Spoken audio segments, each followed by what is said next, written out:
Nandun na kasi yung family dynamics, core values na ituturo sa anak. Oh, game na.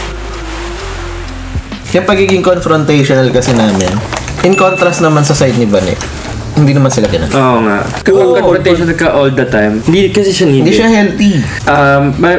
Kasi pwede mo sabihin mga white lies. Pwede mo sabihin naman din kasi mahinaon way. Hindi.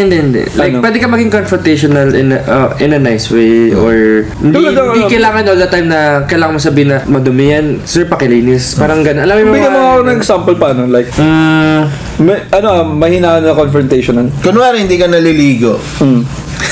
Tapos, kunwari ba? naamoy ka namin. Hindi. Huwag kayo maniwala dyan. Naamoy ka namin, gano'n. Tapos, nasa public place tayo, matao. Gusto mo ba outright sabihin namin sa'yo? In a public place. Ba mo? Parang gano'n. Ba't di ka naliligo? Paano yung nicest way? Eh, sabihin mo. Dalawa lang. Oo, kahit dalawa lang. Ang isa kong natutunan in terms of confrontation, kailangan tama ang timing. Yes! Sobrang important. Sorry philosophy. Philosophy ko. Right timing talaga. Timing is key. Yes, timing is key. Sobrang. Naniniwala talaga ako. Right timing talaga. Sobrang yung philosophy ko. Pero half of the equation yun. Alam mo yung isang other half? Delivery. The way you say it. Yung actions mo, yung body language. Kasi tama nga yung timing mo, pero balahura mo naman sinabi. Dapat tuloy-tuloy natin itong ginagawa. Ang dami ko na-realize po. Seryoso, promise. Kaso lasing ka, malilimutan. Hindi, gagi. Malilimutan ko kaya. I-ano mo to, upload mo to, para hindi ko malimutan. Hindi ba like? Memo eh. Lalo yung BL, pero kinakat nito, syempre. Okay. Pero mostly yung ayoko dapat hindi pinapasok na pa rin eh. Send mo na lang sa akin yung clip na to. That ma-realize mo. Ano yung delivery? Timing and delivery. Right timing siyang delivery. Ako, naniniwala ko sa right timing. Pero delivery? How I deliver it, hindi ko sure kung nagagawa ko ba siyang tama. Siyempre, nung una, confrontational, ganun. Sobrang violent lagi nung yung surge of emotion. Na instead na it would do good, it would do harm. Kasi may gusto kang may gusto kang itama, may gusto kang baguhin, pero the way you deliver yung gustong makakasama pa kasi nga instead na na-resolve nyo, naging point lang ng away. Oo. Another argument. So nagpa-pile up yun. Totoo rin sa Pag nag-pile up yun, ang hirap gibain nung emotion, lalo na kung ma-pride ka na hindi ka marunong bumaba. Ako pa rin pinag-uusapan nyo. Tsaka nanay ko you create wall. Kasi it piles up eh. Yun nga. As long as pataasan kayo ng ihi, magiging pader. Totoo. What if akyatin mo? Tawid ka. Ilang dumi nun. Or wasakin mo isa-isa. I mean, effort sa'yo, pero rewarding yun. Pero, the way you deliver it, you have to be mindful. Kasi kung yun nga, bara-bara ganun. Ayun nga. Siguro, naniniwala sa right time, pero hindi ko lang ma-sure kung tama ba yung delivery ko minsan. Ayun, yung sigurong tinatout mo sa amin na self-aware ka. Self-aware ka sa ganito, self-aware ka sa ganyan. Gamitin mo yun. Use it as a tool. This is start. Ito. Na hindi lang porke self-aware ka ting na yun. Kailangan mo action. Galaw naman. Dapat, alam nyo sorry hindi naman sa bias ako sa channel na to, Pero promise, manood kayo dito. Ang dami ko nare-realize napaka-bias, no? Please send stars. Pero hindi, promise. Ang dami nga natututunan. Intervention kasi to. This is a professional help. Kailangan natin pawisig po. At pauwiin mo. Ako yung taga dito At ay naungkat to. Tama na. Pero yun, Dahil nga, in contrast naman dun sa pamilya nung wife ko, hindi naman sila confrontational. Ama ka? Minsan. Minsan pag ako naging agit, dahil nga, kunwari, share siya ng problem, ganun. Tapos ako, ganun agad. Kasi sa akin, in my thinking, yung problemang sinishare mo sa akin, kaya nyo namang i-resolve kung sabihin. in terms of confrontation. Kasi sila nga, nandun sila sa thinking na ayaw nila ng gulo, ayaw nila ng bad tripan, ayaw nila na So, pag may problema kahit gaano kabigat, as much as possible, turn a blind eye. May mga ganun. Na, syempre, sobrang sagasa yun dun sa core value ko. Pero, iisipin mo din, hindi nga lahat ng tao modeled sa family mo. May iba't ibang klase ng family. Therefore, may bad side, pero may good side yung core value ko. May bad side at may good side yung core value nila. Why not marry it? Yeah. Which is, you're married. Wag mong ulitin kung ano yung mali ng pamilya mo, ipapasa mo sa anak mo. Yes. Kaya ka nga gumagawa ng sarili mong pamilya in the first place. You learn the good things, you neglect the bad things, you pass down the good things. So, yung raw... Parang yung raw, meaning parang di pa siya... Ilaw yun Oo, yeah, hindi pa siya... Lulutuin mo. Yeah. Kasi combine mo dun sa... Then, iserve mo sa next generation mo.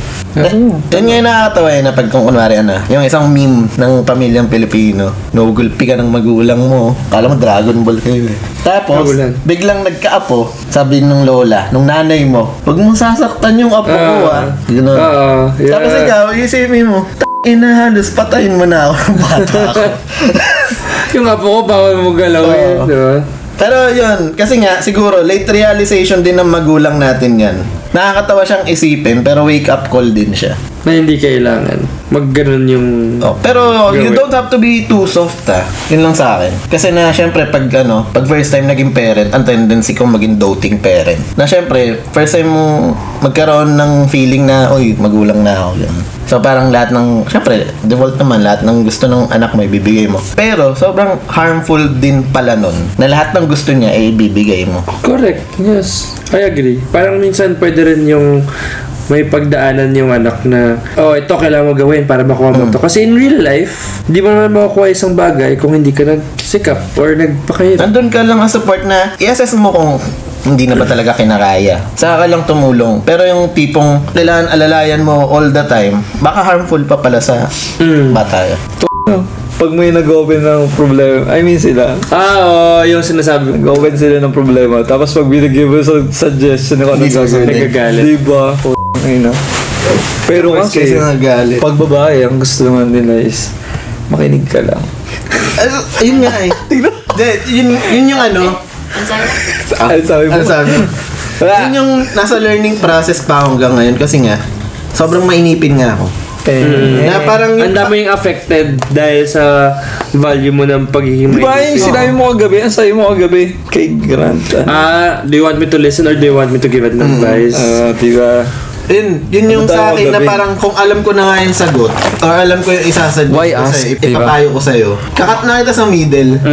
Parang ganun na ako lagi. So medyo same tayo, ganun din ako. Pero doon din ako nagtatry. Pero nandun yung value of listening.